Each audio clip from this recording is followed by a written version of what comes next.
क्या प्रकरण था जो इतना आप वायरल हो गई? कौन सी जाति की हो अपनी जो इतनी अकड़ है तुम? ठाकुर सारी गर्मी तुम्हारी मैं निकाल दूंगा। तुम्हारे अंदर जितनी गर्मी भरी है, ये जानबूझ करके जातिवाद का मुद्दा बनाया जा रहा है। इसको ऐसा कुछ है नहीं।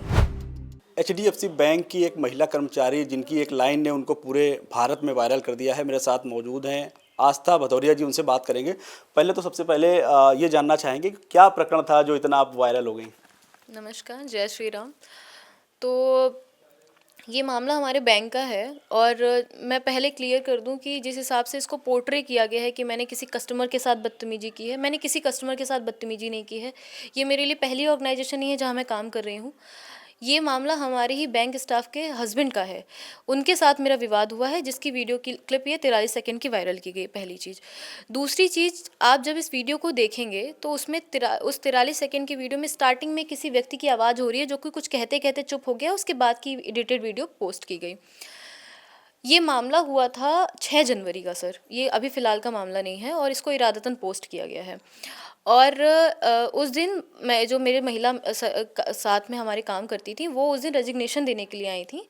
और रेजिग्नेशन देने के बाद उन्होंने वो चाहती थी कि उनको तुरंत इमीडिएट रिलीव कर दिया जाए। तो बैंक की कुछ प्रोटोकॉल होते हैं, कुछ प्रोसेस होते हैं, हमें उनको फॉलो करना पड़ता है, भले ही हम बैंक छोड़ रहे हैं तो क्या। तो उनको वो प्रोसेस कंप्लीट करने में 4 सवा 4 बजे का समय लग गया था। इसी बीच सुबह के समय उनकी ननद जो मेरे साथ काम करती थी, उनकी ननद ब्रांच में पूरे दिन बैठी हुई थी। उनके साथ मेरा कुछ छोटा सा विवाद हो गया था। वो महिला विवाद था, छोटा मोटा, वो ख़त्म हो गया सर। और मैंने उसमें ऐसा कुछ भी उनको गलत नहीं बोला था, ख़त्म हो गया जैसे भी। शाम में उनके हस्बैंड आते हैं ब्रांच में और मुझसे आकर के उन्होंने गेट में घुसते हुए कहा कि कौन सी जाति की हो जो इतनी अकड़ है तुम में। मैं तब भी शांत रही सर, मैंने कुछ रिएक्ट नहीं किया। उसके बाद दूसरी तरफ से फिर उनका कमेंट आता है कि सारी गर्मी तुम्हारी मैं निकाल दूंगा, तुम्हारे अंदर जितनी गर्मी भरी है। और उनका फिर तीसरा ये स्टेटमेंट ये था कि जितनी हेकड़ी है मैं वो हेकड़ी निकालूंगा, मैं प्रेस में हूँ, महिला कांस्टेबल बुला के तुमको जेल कराऊंगा। मैं बस ये जानना चाहती हूँ कि मैंने ऐसा गलत क्या किया था जिसके लिए मुझे इतना अपमानित किया जा रहा था सबके सामने। मैं कुछ देर तक सुनती रही। उसके बाद जब मैंने अपना पक्ष रखा तो उसने मुझसे बहुत बदतमीजी से कहा कि तू मुझे तमीज़ सिखाएगी। इसीलिए आप उस वीडियो में भी देखेंगे तो मैंने उसमें कहा है कि ये मुझसे ऐसे बात करे कि तू मुझे तमीज़ सिखाएगी। जब कोई भरे समाज में आपको इस तरीके से बेइज्जत कर रहा हो, 4:30 बजे बैंकिंग आवर ख़त्म होने के ब्रांच में घुस करके आपसे बदतमीजी कर रहा हो, तो मेरा आत्मसम्मान बचाने की जिम्मेदारी मेरी है। अच्छा, बैंक की अगर बात की जाए तो तमाम सारे लोग वहाँ पर आते हैं, चाहे हिंदू हो, मुस्लिम हो, तमाम धर्म जाति के लोग आते हैं। तो ऐसे में ऐसा क्या लगा आपको कि नहीं, इस तरीके के जो शब्द है वो आप प्रयोग कर सकती हैं बैंक परिसर में? सर, अगर मुझसे कोई मेरी जाति पूछेगा कि कौन सी जाति की हो जो अकड़ दिखा रही हो, तो मेरा उसमें क्या रिएक्शन आना चाहिए? मैंने वहाँ पर अपनी जाति बताई है, मैंने गर्व से कहा है कि मैं ठाकुर हूँ, तो मैंने इसमें किसी को नीचा थोड़ी दिखाया है। आप जो भी हैं, आपको उस चीज़ पे प्राउड होना चाहिए। जैसे मैं प्राउड हूँ कि मैं छतरानी हूँ, मुझे प्राउड है इस चीज़ पे, मैं शर्मिंदगी महसूस नहीं करती। रही बात बैंक प्रेमिसेस में, अगर मैंने बात की है तो बैंक प्रेमिसेस में उस व्यक्ति ने कैसे बात की है ये भी तो देखना चाहिए। उस 43 सेकंड की वीडियो के बेस पर सबने मुझे जज कर लिया, पर क्या किसी ने सच जानने की कोशिश करी कि सच क्या है इसके पीछे? कोई किसी का सर, मैं बैंक में काम करती हूँ, सारे लोगों से मैं दिन में 200 लोगों से मिलती हूँ, कुछ अच्छे मिलते हैं, कुछ बुरे मिलते हैं, पर इसका मतलब ये नहीं है कि मैं किसी से बदतमीजी से पेश आऊँगी। मुझे प्रोवोक किया गया है उसमें, जो कि इंटेंशनली प्रोवोकेशन था वो। अच्छा, आपने ये भी बताया कि जो वीडियो है वो 1 महीने पहले का है, यानी कि वो जनवरी के आसपास की बात कर रही हैं आप। तो ऐसा क्या लगा कि इस दौरान जो है वायरल किया गया वीडियो? सर, डेफ़िनेटली मैं कहूँगी इरादतन वीडियो वायरल किया गया है। 6 जनवरी का ये मामला है। अगर मैं आपको किसी भी तरीके से आहत कर रही हूँ, कोई चोट पहुँचा रही हूँ, मैंने आपके साथ अभद्रता की है, तो आपने सेम डे एक्शन क्यों नहीं लिया? जबकि मैंने सेम डे एक्शन लिया है। मैंने अपने सीनियर्स को सेम डे इंटीमेट किया है कि ऐसा-ऐसा प्रकरण ब्रांच में हुआ है। पर हमें यकीन था, समवेयर वी ऑल्सो नो, कि हमने गलत नहीं किया, तो हमने इस पे लीगल कार्यवाही कुछ नहीं करी। बस हमने मेल करी और वो मामला वहीं ख़त्म हो गया। अचानक से इस मामले को उठाने का मतलब, टारगेट कोई और है, टारगेट सरकार है। मीडिएटर मुझे बना दिया गया है। जातिवाद का मुद्दा है नहीं, जातिवाद का मुद्दा बना दिया गया है। रही बात, मैं किसी भी धर्म के खिलाफ, किसी भी जाति के खिलाफ नहीं हूँ सर। अगर मैंने ये कहा है कि मैं ठाकुर हूँ, तो मैंने इसमें अपने आप को उच्च नहीं दिखाया, ना किसी को निम्न बताया। मैंने अपना कोई जाति प्रमाण पत्र दिखा करके किसी को नीचा नहीं दिखाया है। मैंने कहा है मैं ठाकुर हूँ। अगर मैं कहती कि मैं हिंदू हूँ, सनातनी हूँ, तो लोग मुझसे कहते कि धर्म की बात कर रही हो। लोग कहते कि हिंदू मुस्लिम बांट रहे हो। मैंने ये कहा कि मैं छात्री हूँ, तो मैंने अपना धर्म बताया, अपनी जाति बताई है। अगर मैं कहती कि मैं इस देश की हूँ, इंडिया की हूँ, इंडियन हूँ, तो लोग इसको देश विदेश की राजनीति का मुद्दा भी बना देते। अच्छा, ये अगर बात की जाए, आपने एक बात ये भी कही थी, इसको जो है योगी आदित्यनाथ से जोड़ के देखा जा रहा है, तो इसको कैसे देख रही हैं आप? नहीं सर, मैं ये नहीं कह रही हूँ। मैं देखिए किसी पॉलिटिकल पार्टी से तो संबंध रखती नहीं हूँ कि मैं ये कहूँगी वो योगी आदित्य, लेकिन हाँ, 1 महीने बाद वीडियो पोस्ट करने का मतलब ये, इस समय जो सारी प्रकरण चल रहे हैं, यूजीसी बिल और दुनिया भर की चीज़ें, तो आप डेफ़िनेटली है, सबको समझ में आ रहा है सर कि ये जानबूझ करके जातिवाद का मुद्दा बनाया जा रहा है, इसको ऐसा कुछ है नहीं। अच्छा, इसमें कानूनी कार्रवाई के लिए भी आप सोच रही हैं क्या आगे चल के? सर, जिस हिसाब से मैंने सोशल मीडिया पे अपना नाम बदनाम होते हुए देखा है, कल की डेट में मुझे, आज से 3 दिन पहले मुझे कोई नहीं जान रहा होगा, पर आज की डेट में दुनिया भर पूरा भारत मुझे ऑलमोस्ट जान चुका है, तो मेरा नाम तो बदनाम हुआ है ना। कोई कमेंट सेक्शन में लिख रहा है इस लड़की का रेप कर दो, कोई कह रहा है इसके बाल काट दो, इसको सबक सिखा दो। कल की डेट में अगर मुझे कुछ हो जाता है तो जिम्मेदार कौन होगा? तो लीगल एक्शन लेना तो मेरा बनता है सर। मैं मानहानि का भी केस करना चाहती हूँ इनके खिलाफ़, क्योंकि इन्होंने मेरी छवि खराब की है सर।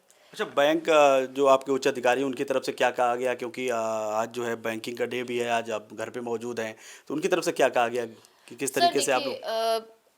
सच्चाई हर कोई जान रहा है। ब्रांच में ऑलरेडी जो इस व्यक्ति ने ये वीडियो पोस्ट की है, उसका ब्रांच में ऑलरेडी 2-3 लोगों से विवाद हो चुका था। हमारे सीनियर्स को भी वो कॉल करके परेशान कर चुका था, तो हर कोई उसका नेचर जानता है और ये बात सीनियर मैनेजमेंट बहुत भली-भाँति समझते हैं। तो जो एक्शन होना होगा आगे, अगर मैं गलत होंगी तो मेरे खिलाफ एक्शन होगा, मुझे इस चीज़ में कोई आपत्ति नहीं है। लेकिन अगर सामने वाला ज़िम्मेदार होगा तो उसके खिलाफ भी एक्शन होना चाहिए। मैं चाहती हूँ इस पूरे मामले की निष्पक्ष रूप से जाँच हो। आस्था जी, ये 2 दिन पहले की अगर बात की जाए, जब ये वीडियो वायरल नहीं हुआ था, लेकिन जब वीडियो वायरल हुआ गया तब में और अब में आप अपने आप में कितना चेंजमेंट पा रही हैं? जो ये तमाम जो वीडियो देख रही हैं पूरे भारत में जिस तरीके वायरल हैं आप? सर, कल की तारीख में जब 8 तारीख को मैंने ये वीडियो देखा था, तो मैं बहुत डिप्रेस थी। जेन्युइन में मैं बहुत डिप्रेस थी। मैं जिस तरीके से, मैंने अपने माता-पिता को भी नहीं बताया था कि ऐसा कुछ हुआ है। पर अब लोगों का साथ मेरे साथ है, लोग सत्य को जानने की कोशिश कर रहे हैं, सच समझ रहे हैं, तो मैं बहुत मोटिवेटेड हूँ, लोगों ने मेरा बहुत साथ दिया है और मैं चाहती हूँ कि इसी तरीके से आप सही मुद्दे पर बात करें और सही चीज़ के लिए लड़ें। मैं बिल्कुल नहीं कहती कि मैं अबला नारी की तरह खुद को पेश करूँगी और नारी होने के नाते आप मेरा समर्थन करें, बिल्कुल ज़रूरत नहीं है मेरा समर्थन करने की, अगर मैं गलत हूँ तो। लेकिन अगर मैं सही हूँ तो आप इसकी निष्पक्ष रूप से जाँच करें और सही गलत गलत का आप खुद हिसाब करें। अच्छा, वीडियो वायरल हुआ, आपको सबसे पहले कैसे जानकारी मिली थी कि वीडियो वायरल हो गया है? सर, मुझे 2-3 मेरे जानने वाले लोगों ने ये वीडियो भेजा कि आपका, तब तक मुझे पता नहीं था, मैं अपने घर पे थी और मुझे पता नहीं था इस बारे में। और जैसे-जैसे मैंने उसमें जब पहला वीडियो देखा तो उसमें उस समय कुछ 2 ढाई हज़ार व्यूज़ थे। देखते-देखते उसमें मिलियंस में व्यू आ गए और हज़ारों की संख्या में कमेंट्स आए और गलत कमेंट्स आए, तो बहुत परेशान थी सर मैं। बहुत आहत हो रहा था कि कोई सच नहीं जान रहा है। जितने लोग मुझे फ़ोन करके पूछ रहे थे, मैंने उनको अपनी कहानी बताई, ऐसा-ऐसा हुआ था, लेकिन मैं सब तक नहीं पहुँचा पा रही थी।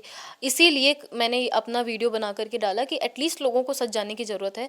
मैं अभी भी कहती हूँ, अगर आप कस्टमर हैं, अगर आप सही हैं, तो सामने आइए और अपना मुद्दा रखिए। आप पूरी वीडियो क्लिप डालिए, अगर आप सही हैं तो पूरी वीडियो क्लिप डालिए, अपना मुद्दा रखिए। मैं गलत होंगी तो मैं, आप जो सज़ा देंगे मुझे मंज़ूर होगी। अच्छा, इस पूरे मामले में परिवार का क्या रिएक्ट है आपके साथ? किस तरीके का बर्ताव है? सर, परिवार को पहले मैंने नहीं बताया था, जैसा कि मैंने बताया, परिवार को मैंने नहीं बताया था, पर जैसे-जैसे मुझे लगा कि अब बताना ज़रूरी है, क्योंकि मैं अकेले परेशान हो रही थी, फिर मैंने अपने माता-पिता, अपने भाई को भी बताया।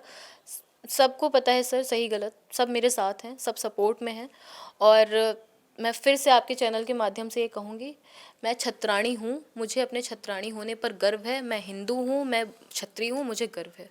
अच्छा, मैं ये चाहूँगा जो बैंक में जो आपके शब्द थे, जिस तरीके आपने बोला था, एक बार फिर से अगर बोल के दिखाएँ। मैं ठाकुर हूँ। और आप अगर सर, एक्चुअली होता क्या है ना, देखिए, अगर उस जगह पर एक मेल कोई इस तरीके का बयान देता तो ये उतना वायरल नहीं होता, ये लोग इसको मुद्दा नहीं बनाते। लेकिन एक औरत ने कैसे ये बोल दिया, कोई आपत्तिजनक शब्द कैसे बोल दिया, इतनी हिम्मत औरत में कैसे आ गई, मुद्दा ये है सर। मुद्दा यहाँ पर ठाकुर होने का नहीं है, मुद्दा यहाँ पर ये है कि इस लड़की ने कैसे बोल दिया, कोई आवाज़ कैसे उठा दिया इसने। अच्छा, तमाम पॉलिटिकल जो पार्टियां हैं, तो कोई भी ऐसी पार्टी है जिसने आपसे संपर्क किया हो कि नहीं आपको बयान नहीं देना है या आपको बयान देना है, इस तरीके कोई संपर्क करने का प्रयास किया जो आपसे मुलाकात किसी से हुई? नहीं सर, मैं इतनी बड़ी सेलिब्रिटी नहीं हूँ कि मुझे अभी ऐसा कोई संपर्क करेगा। छोटा सा मामला है और सोशल मीडिया का ज़माना है, इसलिए बड़ा मामला बन गया है। ऐसा कुछ मेरे पास अभी आया नहीं है। अच्छा, इस पूरे मामले में अगला कदम आपका क्या होगा? सर, मैं लीगल एक्शन लेना चाहती हूँ। मैं चाहती हूँ कि इस मामले की पूरी निष्पक्ष रूप से जांच हो, और मानहानि का केस तो मैं करूँगी, और जो भी मेरी तरफ से लीगल एक्शन होगा मैं डेफिनेटली आपको आगे बताऊंगी। आस्था भदौरिया जिनका साफ तौर पे कहना है इसको लेकर के वो जो है लीगल एक्शन लेंगे, क्योंकि जिस तरीके से वीडियो वायरल हुआ है, हालांकि ये वीडियो वायरल होने के बाद आस्था भदौरिया आज पूरे भारत में वायरल है, हर कोई इन्हीं की चर्चा कर रहा है। अपने सहयोगी पुनीत पांडे के साथ जहीर खान, जबरी न्यूज़ के लिए कानपुर।